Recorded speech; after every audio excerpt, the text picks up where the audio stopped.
have the psoriasis day on 29th of October. So on that occasion, actually I asked a question related to the psoriasis, and actually this is a controversial question, we can say, which is taken from one of the apps. So one student forwarded me this question and asked what is the answer. This is a we can say controversial question. Why? Because as you can see, the MCQ asks about exacerbation of psoriasis due to the drugs, and I hope you might have read this. So we will see what are all those drugs and what is the mnemonic in the coming slides. But yes, lithium, definitely you all do remember this this is used in psychiatry very routinely. Yes, this is going to exacerbate psoriasis, that you know. But option A and B, we have to discuss few points about these two from various studies. I have taken up what are the important drugs which can cause psoriasis. I will leave the links of all these journals, articles in the description. You can check them out. So you can see this article mentions the, of course, the famous mnemonic. I hope all of you know this, PLABS. PLABS. So P stands for painkillers, that is NSAIDs, non-steroidal anti-inflammatory medications. L stands for lithium. A stands for antimalarials, hydroxychloroquine, chloroquine, etc. Beta blockers, and S stands for, so S is actually a very important thing which you must remember. It is not a medication which causes, but it is withdrawal of one medication, and that medication is steroids. So steroid withdrawal is going to cause exacerbation of psoriasis. This is important in this mnemonic, and you can see beta blockers, lithium, antimalarials, painkillers are there, and along with that, if you observe carefully, tetracycline. This medication also you better remember in this mnemonic, tetracyclines. And here you can see all these group of drugs are associated with a well-known causal association with psoriasis. Whereas if you see the next group of medications, these medications are ACE inhibitors, interferons, and antifungals. So only 3 groups are there, and these are associated with considerable but insufficient data. Okay, and out of these, interferons is very important for you to remember, and in the antifungal, just remember one medication, that is terbinafine.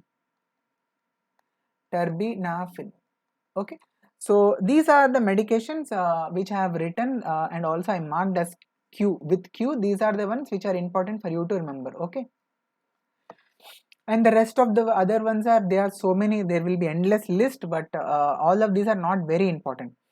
And in this study it was noticed again, so we can see lithium. So lithium is a medication which is associated with induction as well as exacerbation, and beta blockers are associated with induction and exacerbation. So this is induction and this is exacerbation caused by these drugs. So you can see anti-malarial drugs cause both induction and exacerbation, and interferons cause induction as well as exacerbation. But if you observe carefully, the corticosteroids are kept under category where there will be exacerbation of the pre-existing psoriasis, but there will not be any induction of psoriasis. Okay, this is important for you to remember, that steroids can only cause exacerbation of the psoriasis, pre-existing psoriasis, and the psoriasis patient may land up into either erythrodermic psoriasis or pustular psoriasis, and these are very important questions previously asked. But steroids are not associated with induction of psoriasis. Okay, this is very important for you to remember. And this was one study. Actually, in the recent studies, metformin was found to be safe to be used in psoriasis. But you know, this old study, 2003, it is a case report. Actually, in one patient, they have noticed that psoriasiform drug eruption developed in a patient who took metformin. So with this one case report, we cannot say that metformin can cause psoriasis. So that is the reason why this is a controversial question.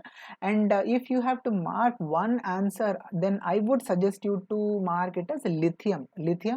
But if in case instead of interferon alpha, if there was an option, like for example, there was withdrawal of steroids, if there was NSAIDs in option B, then definitely you could also mark option D as the answer, and you can keep this question as a controversial question. Don't try to break your heads for this question.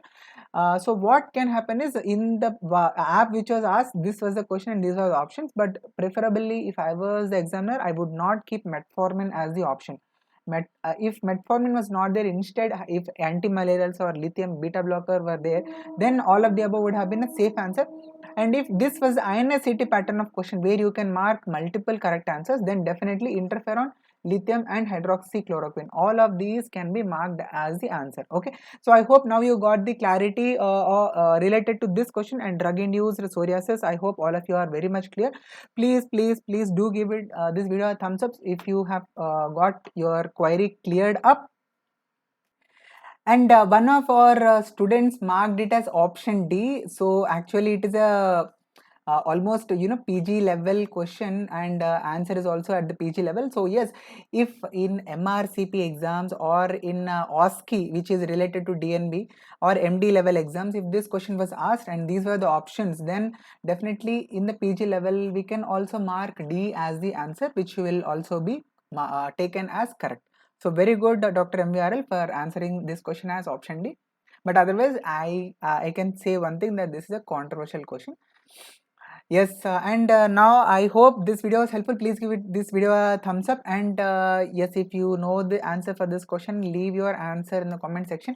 So first of all, try to Google what does Lyell syndrome mean. Then you can definitely answer what is the correct option in this case.